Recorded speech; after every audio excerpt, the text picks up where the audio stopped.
ओम शांति। परमात्मा पिता हमारा पिता भी है, टीचर भी है और सतगुरु भी है। पिता हमको वर्षा देता है, टीचर हमको पढ़ाता है और सतगुरु हमें सच्चा फॉलोवर बनाकर गति सद्गति के मार्ग पर ले जाते हैं, अर्थात अपने घर परम धाम ले जाते हैं। तो ऐसे पिता परमात्मा की स्मृति हमको बहुत करनी चाहिए, हमेशा उनकी याद रहनी चाहिए, उनको हम विस्मृत न करें। तभी हम बाबा के साथ बाबा के घर परम धाम जा सकेंगे। 4 तारीख की वाणी है। मीठे बच्चे, अभी तुम्हें बेहद की पवित्रता को धारण करना है। बेहद की पवित्रता अर्थात एक बाप के सिवाय और कोई याद न आए। प्रश्न है, बाप से वर्षा लेने के पहले का पुरुषार्थ और उसके बाद की स्थिति में क्या अंतर होता है? उत्तर, जब तुम बाप से वर्षा लेते हो तो देह के सब संबंधों को छोड़ एक बाप को याद करने का पुरुषार्थ करते हो, और जब वर्षा मिल जाता है तो बाप को ही भूल जाते हो। अभी वर्षा लेना है, इसीलिए कोई से भी नया संबंध नहीं जोड़ना है, नहीं तो भूलने में मुसीबत होगी। सब कुछ भूल एक बाप को याद करो तो वर्षा मिल जाएगा। गीत बजा है, यह वक्त जा रहा है, करना है जो भी कर ले, ये वक्त जा रहा है। ओम शांति। मीठे मीठे रूहानी बच्चों प्रति बाबा समझाते हैं, ज्ञानी और अज्ञानी किस किस को कहा जाता है, यह सिर्फ तुम ब्राह्मण ही जानते हो। ज्ञान है पढ़ाई, जिससे तुम जान गए हो कि हम आत्मा हैं, वह परम पिता परमात्मा है। तुम जब वहां से मधुबन आते हो तो पहले जरूर अपने को आत्मा समझते हो। हम जाते हैं अपने बाप के पास। बाबा शिव बाबा को कहते हैं। शिव बाबा है प्रजापिता ब्रह्मा के तन में। शिव बाबा का आना प्रजापिता ब्रह्मा के तन में ही होता है, वह भी बाबा हो गया।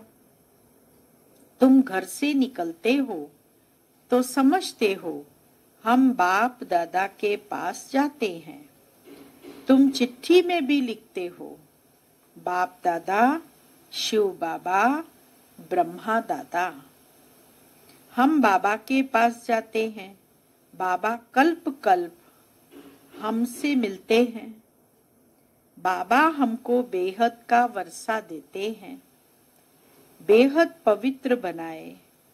पवित्रता में हद और बेहद है। तुम पुरुषार्थ करते हो बेहद पवित्र सतो प्रधान बनने के लिए। नंबरवार तो होते ही हैं।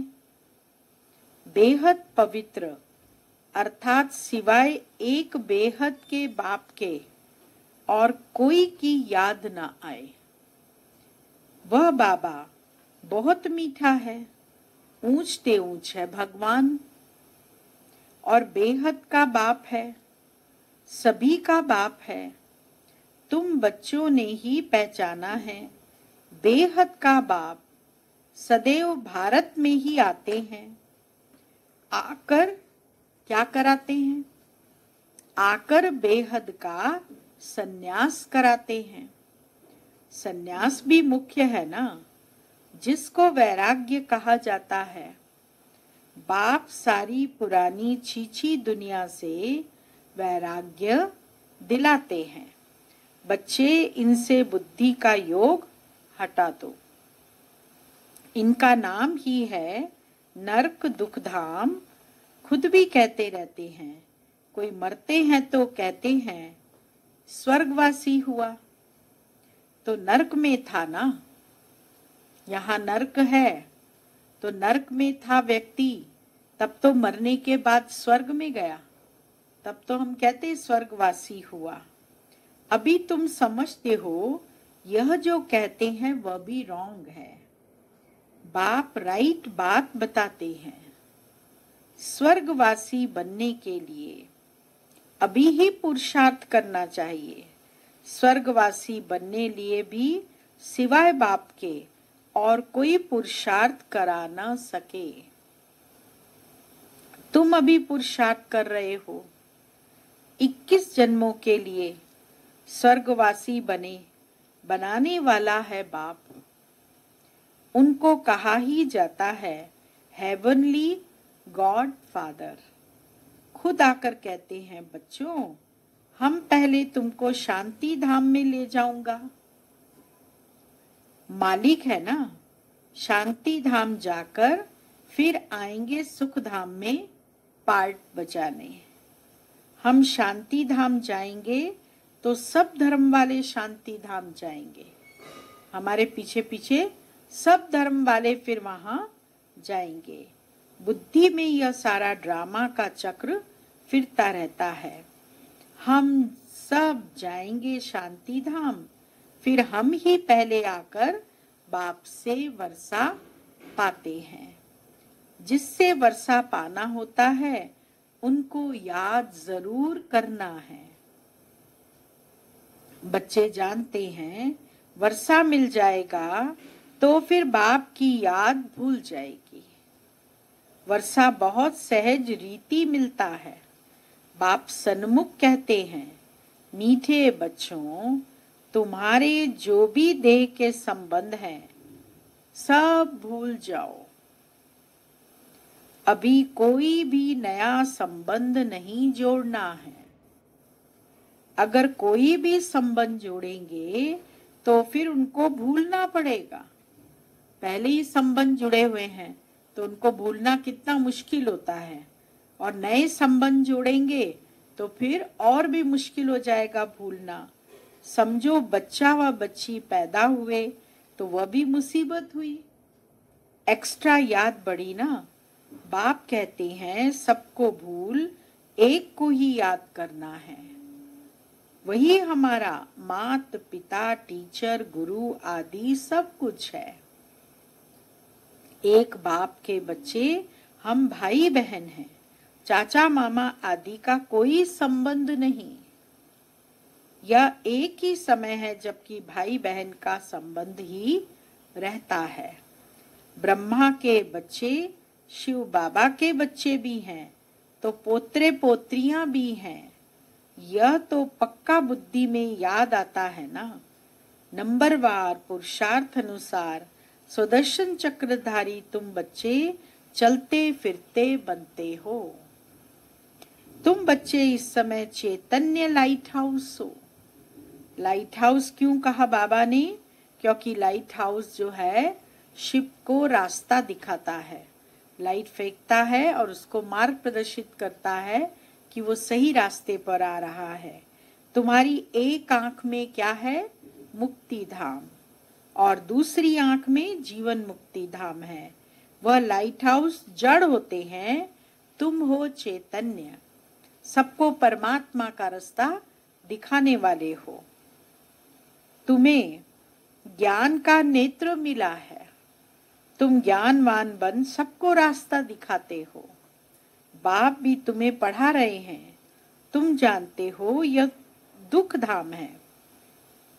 हम अभी संगम पर हैं, बाकी सारी दुनिया कलयुग में है। संगम पर बाप बच्चों के साथ बैठ बात करते हैं और बच्चे ही यहाँ आते हैं। कोई कोई लिखते हैं, बाबा फलाने को ले आवें। अच्छा है, गुण उठाएगा, शायद तीर लग जाए तो बाबा को भी रहम पड़ता है। हो सकता है कल्याण हो जाए। तुम बच्चे जानते हो यह है पुरुषोत्तम संगम युग। इस समय ही तुम पुरुषोत्तम बनते हो। कलयुग में सब हैं कनिष्ठ पुरुष। जो उत्तम पुरुष लक्ष्मी नारायण को नमन करते हैं, सतयुग में कोई भी किसको नमन नहीं करते। यहाँ भी यह सब बातें वहां होती नहीं, यह भी बाप समझाते हैं। यहाँ की जित कलयुग की जो भी बातें हैं वो सतयुग के अंदर नहीं होती। वहां का सब नियम कायदा अलग ही होता है। अच्छी रीति बाप की याद में रह सर्विस करेंगे तो आगे चल तुमको साक्षात्कार भी होते रहेंगे। तुम कोई की भी भक्ति आदि नहीं करते हो, तुमको बाप सिर्फ पढ़ाते हैं। हम सब पढ़ाई पढ़ रहे हैं और पढ़ाई पढ़कर अपना पद प्राप्त करने के लिए पुरुषार्थ कर रहे हैं। घर बैठे आपे ही साक्षात्कार आदि होते रहते हैं। बहुतों को ब्रह्मा का साक्षात्कार होता है, उनके साक्षात्कार के लिए कोई पुरुषार्थ नहीं करते। घर बैठे ही ब्रह्मा का साक्षात्कार, श्री कृष्ण का साक्षात्कार, ब्रह्मा में श्री कृष्ण भी दिखाई दिए और फिर ये इशारा भी हुआ कि जहाँ पर ये हैं वहां तुम जाओ। तो ढूंढते ढूंढते सेवा केंद्र पर पहुंचे। वहां जाके देखा ब्रह्मा बाबा का चित्र, तो एकदम से बस बोलने लगे कि हमको तो यही दिखाई दिए थे, इन्होंने ही हमको बुलाया है। तो उसके बारे में फिर सारा ज्ञान सुनने का अधिकार बन जाता है। तो बाबा कहते ब्रह्मा का साक्षात्कार भी होता। उनके साक्षात्कार के लिए कोई पुरुषार्थ नहीं करते। बेहद का बाप इन द्वारा साक्षात्कार कराते हैं। भक्ति मार्ग में जो जिसमें जैसी भावना रखते हैं उसका साक्षात्कार होता है। भक्ति मार्ग में जिस देवी देवता में जिसकी भावना होगी उसको उसका साक्षात्कार होगा। अभी तुम्हारी भावना सबसे ऊंचते ऊंच बाप में है, तो बिगर मेहनत बाप साक्षात्कार कराते रहते हैं। शुरू में कितना ध्यान में जाते थे, आप ही आपस में बैठ ध्यान में चले जाते थे। कोई भक्ति थोड़ी की। बच्चे कभी भक्ति करते हैं क्या? जैसे एक खेल हो गया था, चलो बैकुंठ चले, एक दो को देखते चले जाते थे।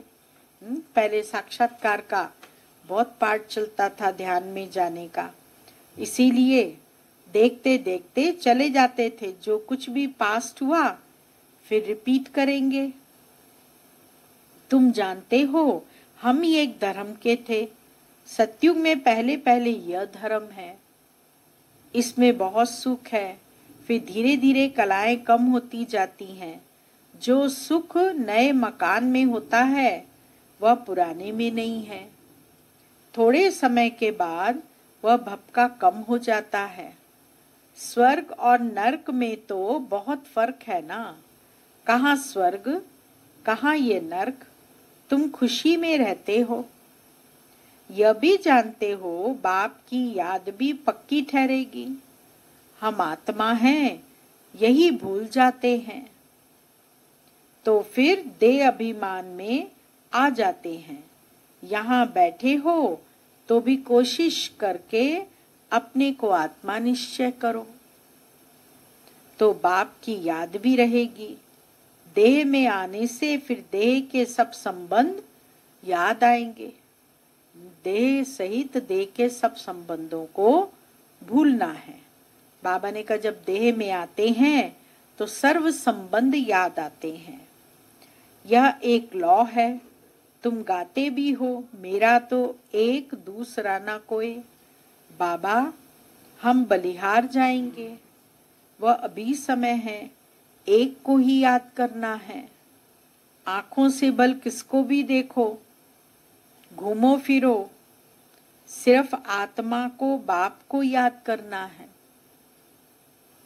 शरीर निर्वाह तो कर्म भी करना है, परंतु हाथों से काम करते दिल बाप की याद में रहे।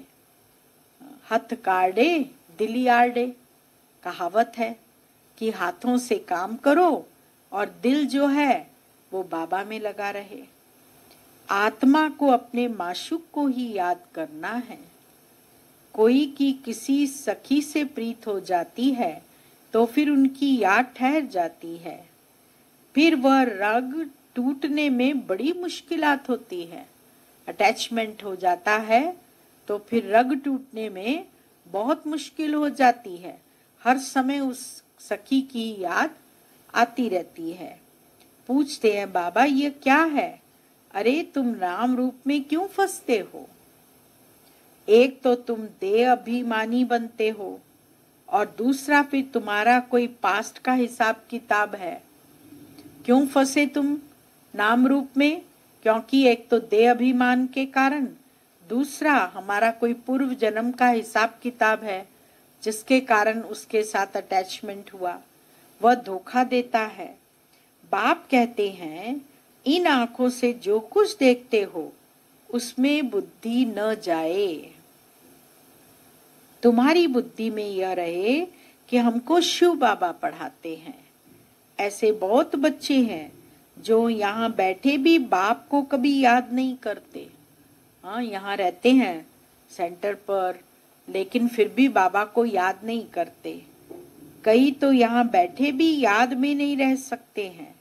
तो अपने को देखना चाहिए हमने कितना शिव बाबा को याद किया, नहीं तो चार्ट में रोला पड़ जाएगा। भगवान कहते हैं मीठे बच्चों मुझे याद करो, अपने पास नोट करो, जब चाहे याद में बैठ जाओ। आपने एक छोटी सी डायरी रखनी चाहिए और उस डायरी में रोज नोट करते रहो। जैसे बाबा को याद किया, हमने अभी 2 मिनट बाबा को याद किया, 5 मिनट बाबा को याद किया, ऐसे 1 सेकंड बाबा को याद किया।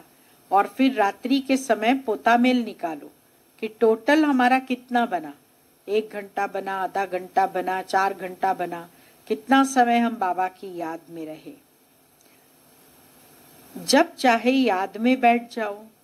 खाना खाकर चक्कर लगाए 10-15 मिनट आकर बैठ जाओ याद में, क्योंकि यहाँ कोई गोरख धंधा तो है नहीं।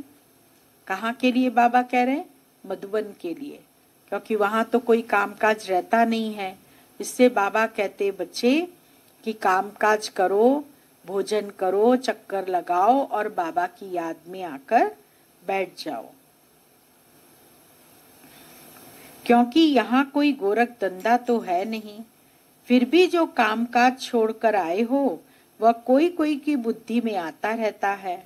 बड़ी जबरदस्त मंजिल है। तब बाबा कहते हैं अपनी जांच करो, यह तुम्हारा मोस्ट वैल्यूएबल टाइम है। भक्ति मार्ग में तुमने कितना टाइम वेस्ट किया है। दिन प्रतिदिन गिरते ही रहते हो। कृष्ण का दीदार हुआ, बहुत खुशी हो जाती है। मिलता तो कुछ भी नहीं। बाप का वर्षा तो एक ही बार मिलता है। अब बाप कहते हैं मेरी याद में रहो तो तुम्हारे जन्म जन्मांतर के पाप मिट जाएंगे। स्वर्ग का पासपोर्ट उन्हीं बच्चों को मिलता है जो याद में रहे अपने विकर्मों को विनाश कर कर्मातीत अवस्था को पाते हैं। स्वर्ग के लिए भी पासपोर्ट चाहिए और पासपोर्ट फिर उन्हीं को मिलेगा जो क्या करेंगे? बाबा की याद में रहेंगे, अपने विकर्मों को विनाश करेंगे और कर्मातीत अवस्था को पाएंगे। नहीं तो बहुत सजा खानी पड़ेगी। बाबा और भी राय देते हैं अपने ताज व तख्त का फोटो अपने पॉकेट में रख दो तो याद रहेगी कि मैं ये बनने वाला हूँ। इससे हम यह बनते हैं, जितना देखेंगे उतना याद करेंगे, फिर उसमें ही मोह लग जाएगा। हम यह बन रहे हैं नर से नारायण। चित्र देखकर खुशी होगी, शिव बाबा याद आएगा। यह सब पुरुषार्थ की युक्तियां हैं। कोई से भी तुम पूछो सत्यनारायण की कथा सुनने से क्या होता है? हमारा बाबा हमको सत्यनारायण की कथा सुना रहे हैं, सच्चा सच्चा नारायण बनाने की कथा सुना रहे ना। उस सत्यनारायण की कथा में क्या है? लीलावती ने सुनी, कलावती ने सुनी, ये सुनने से इसको ये प्राप्ति हुई। बाकी कथा क्या है ये उनको मालूम नहीं, लेकिन यहाँ पर बाबा हम बच्चों को सच्ची सच्ची नारायण और लक्ष्मी बनने की कथा सुना रहे हैं। कैसे 84 जन्म लिए नारायण ने, वह भी हिसाब तो चाहिए ना। सब तो 84 जन्म नहीं लेंगे, दुनिया को तो कुछ भी पता नहीं, ऐसे ही मुख से सिर्फ कह देते हैं। इसको कहा जाता है थ्योरेटिकल। यह है तुम्हारा प्रैक्टिकल, अभी जो हो रहा है। उनके लिए फिर भक्ति मार्ग में पुस्तक आदि बनेंगे। तुम सुदर्शन चक्रधारी बनकर विष्णुपुरी में आते हो, यह है नई बात। रावण राज्य झूठ खंड, फिर सचखंड राम राज्य होगा। चित्रों में बड़ा क्लियर है। अभी इस पुरानी दुनिया का अंत है। 5000 वर्ष पहले भी विनाश हुआ था। साइंसदान जो भी हैं, उन्हों को ख्याल में आता है कि हमको कोई प्रेरक है जो हम यह सब करते रहते हैं। कोई है हमको प्रेरणा देने वाला। जितने भी साइंटिस्ट हैं, वो जब कोई भी नई चीज का इन्वेंशन करते हैं तो उनको ये संकल्प आता है कि कोई हमको प्रेरणा देकर ये कार्य करा रहा है। इतने बड़े बड़े बम्स, इतने बड़ी बड़ी न्यूक्लियस बम, एटम बम, ये सब बने हैं तो किसी ने प्रेरणा दी तब बने हैं। कोई प्रेरक है जो हमें हमसे यह सब करते रहते हैं। समझते भी हैं हम यह करेंगे तो इससे सब खत्म हो जाएंगे, परंतु परवश हैं, डर लगा हुआ है। समझते हैं घर बैठे एक बम छोड़ेंगे तो खत्म कर देंगे। एरोप्लेन, पेट्रोल आदि की भी दरकार नहीं रहेगी। विनाश तो जरूर होना ही है। नई दुनिया सतयुग था। क्राइस्ट से 3000 वर्ष पहले स्वर्ग था। फिर अब स्वर्ग की स्थापना हो रही है। आगे चल समझेंगे। तुम जानते हो स्थापना जरूर होनी है, इसमें तो पाई का भी संशय नहीं। यह ड्रामा चलता रहता है। कल्प पहले मुआफिक ड्रामा जरूर पुरुषार्थ कराएगा। ऐसे भी नहीं जो ड्रामा में होगा सो होगा। पूछते हैं पुरुषार्थ बड़ा या प्रारब्ध बड़ी? पुरुषार्थ बड़ा, क्योंकि पुरुषार्थ की ही प्रारब्ध बनेगी। पुरुषार्थ बिगर कभी कोई रह न सके। तुम पुरुषार्थ कर रहे हो ना। कहाँ कहाँ से बच्चे आते हैं, पुरुषार्थ करते हैं, कहते हैं बाबा हम भूल जाते हैं। अरे शिव बाबा तुमको कहते हैं मुझे याद करो। किसको कहा? बाबा ने ये किसको कहा कि मुझे याद करो? तुम आत्मा को कहा। बाप आत्माओं से ही बातें करते हैं। शिव बाबा ही पतित पावन है। यह आत्मा भी उनसे सुनती है। तुम बच्चों को ये पक्का निश्चय रहना चाहिए कि बेहद का बाप हमको विश्व का मालिक बनाते हैं। वह है ऊंच ते ऊंच, प्यारे ते प्यारा बाप। भक्ति मार्ग में उनको ही याद करते थे। गाते भी हैं तुम्हारी गति मत न्यारी, तो जरूर मत दी थी। अब तुम्हारी बुद्धि में है इतने सब मनुष्य मात्र वापस घर जाएंगे। विचार करो कितनी आत्माएं हैं, सबका सिजरा है। सब आत्माएं फिर नंबरवार जाकर बैठेंगी। सबका अपना अपना सिजरा बना हुआ है। सब अपने अपने सेक्शन में जाकर बैठेंगी। क्लास ट्रांसफर होता है तो नंबरवार बैठती है ना। तुम भी नंबरवार जाते हो। छोटी बिंदी नंबरवार जाकर बैठेगी। फिर नंबरवार आएगी पार्ट बजाने, बिंदी बिंदी तो होंगी, सब नंबरवार बैठती जाएंगी और नंबरवार ही उतरेंगी पार्ट बजाने। यह है रुद्रमाला। बाबा कहते हैं इतनी करोड़ आत्माओं की मेरी माला है, ऊपर मैं फूल हूँ, फिर पार्ट बजाने के लिए सब यहाँ ही आए हैं। यह ड्रामा बना हुआ है, कहा भी जाता है बना बनाया ड्रामा है। कैसे यह ड्रामा चलता है सो तुम जानते हो। सबको यही बताओ कि अपने को आत्मा समझ बाबा को याद करो, तो तुम्हारे विकर्म विनाश होंगे, फिर तुम चले जाएंगे। यह मेहनत है सबको रास्ता बताना, रास्ता बताने में भी मेहनत है। बाबा कहते हर एक के पास जाकर रास्ता बताएंगे, फिर उनको ज्ञान सुनाएंगे, तब तो वो आएंगे। तुम्हारा फर्ज है ये रास्ता बताने का। तुम कोई देहधारी में नहीं फंसाते हो। बाप तो कहते हैं मुझे याद करो तो तुम्हारे पाप भस्म हो जाएंगे। बाप डायरेक्शन देते हैं, सो तो करना पड़ेगा। पूछने की क्या बात है, कैसे भी करके याद जरूर करो। हाँ, कैसे भी पुरुषार्थ करना पड़े, परंतु बाबा कहते बाबा को याद जरूर करो। इसमें बाबा क्या कृपा करेंगे, याद तुमको करना है, वर्षा तुमको लेना है। बाप स्वर्ग का रचयिता है तो जरूर स्वर्ग का वर्षा मिलेगा। अभी तुम जानते हो यह झाड़ पुराना हो गया है, इसलिए इस पुरानी दुनिया से वैराग्य है। इनको कहा जाता है बेहद का वैराग्य। वह हठयोगियों का है हद का वैराग्य। वह बेहद का वैराग सिखला न सके, बेहद के वैराग्य वाले फिर हद का कैसे सिखलाएंगे। अब बाप कहते हैं सिकी लदे बच्चे, तुम भी कहते हो कितना सिकी लदा बाबा है। 63 जन्म बाप को याद किया है, बस हमारा तो एक बाप दूसरा ना कोई।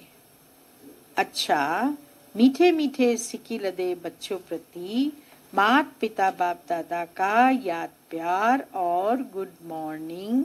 रूहानी बाप की रूहानी बच्चों को नमस्ते और रूहानी बच्चों की रूहानी बाबा को याद प्यार गुड मॉर्निंग नमस्ते।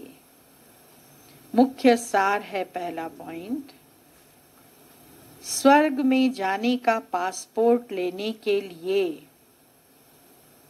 हमको बाबा की याद से अपने विकर्मों को विनाश कर कर्मातीत अवस्था को बनना है। सजाओं से बचने का पुरुषार्थ करना है। एक तो कर्मातीत अवस्था बनानी है, विकर्मों को विनाश करना है, किससे, बाबा की याद से, और फिर सजाओं से बचने का पुरुषार्थ करना है। दूसरा पॉइंट, ज्ञानवान बन सबको रास्ता बताना है, चैतन्य लाइट हाउस बनना है। एक आंख में शांति धाम, दूसरी आंख में सुख धाम रहे, इस दुख धाम को भूल जाना है।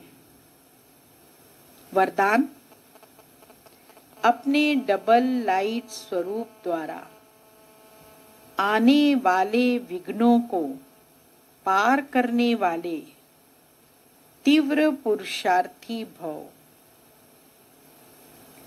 आने वाले विघ्नों में थकने व दिल शिकस्त होने के बजाय सेकंड में स्वयं के आत्मिक ज्योति स्वरूप और निमित्त भाव के डबल लाइट स्वरूप द्वारा सेकंड में हाई जंप दो। कितने भी विघ्न आए, कितने भी समस्याएं आए, उसमें थकना नहीं, दिल शिकस्त नहीं होना, परंतु अपनी आत्मिक ज्योति स्वरूप में स्थित होकर हमको क्या करना है, निमित्त भाव के डबल लाइट स्वरूप द्वारा सेकंड में हाई जंप दो। विघ्न रूपी पत्थर को तोड़ने में समय नहीं गवाओ। जंप लगाओ और सेकंड में पार हो जाओ। हाँ, पत्थर रास्ते में आ रहा है तो उसको तोड़ने की कोशिश मत करो कि तोड़ें फिर जाएं, परंतु उसको जंप लगाकर पार कर लो। थोड़ी सी विस्मृति के कारण सहज मार्ग को मुश्किल नहीं बनाओ।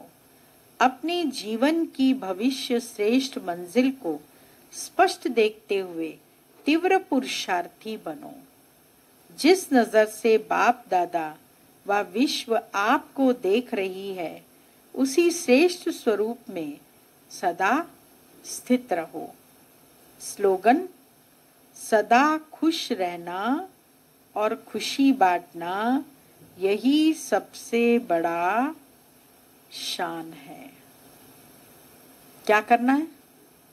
खुश रहना है और खुशी बांटना है। यही सबसे बड़ा कार्य है जो हमको निरंतर करना है। ओम शांति। मम्मा की दूसरी पॉइंट है, मम्मा समझाती थी सबसे अच्छी बात है रियलाइजेशन। रियलाइज करो, अपने से कोई गलती होती है तो उसको भी रियलाइज करो। देखो अपनी कमी कमजोरी को। कोई भी बात जब रियलाइज होती है तब परिवर्तन आता है। अगर हमने उसको रियलाइज नहीं किया बात को, तो हम परिवर्तन नहीं कर सकते। अगर रियलाइज करते हैं तो ही परिवर्तन होता है। मैं आत्मा हूँ, परमात्मा का बच्चा हूँ। कर्मों की गुह्य गति को समझा, लेकिन समझने के साथ जब उसे रियलाइज किया तब वह स्वरूप में आया। आत्मिक स्वरूप में स्थित हम तब हो सकेंगे, परमात्मा की याद में हम स्थित तब हो सकेंगे जब उसको रियलाइज करेंगे। जितना हमारी रियलाइजेशन अच्छी होगी, उतना हमारा स्वरूप भी वैसा ही बनता जाएगा। इस आत्मिक स्मृति में टिकने के लिए बहुत बहुत प्रैक्टिस की आवश्यकता है। एकांत में बैठकर अपनी स्थिति में स्थित होने का अभ्यास करो। आत्मिक स्मृति में स्थित होंगे, आत्मा समझेंगे, देखेंगे आत्मिक रूप में, बोलते समय आत्मिक रूप में रहेंगे, कर्म करते हुए आत्मिक रूप में रहेंगे, तो इस स्वरूप में स्थित हो जाएंगे और बाबा की याद भी निरंतर हमको बनी रहेगी। ओम शांति।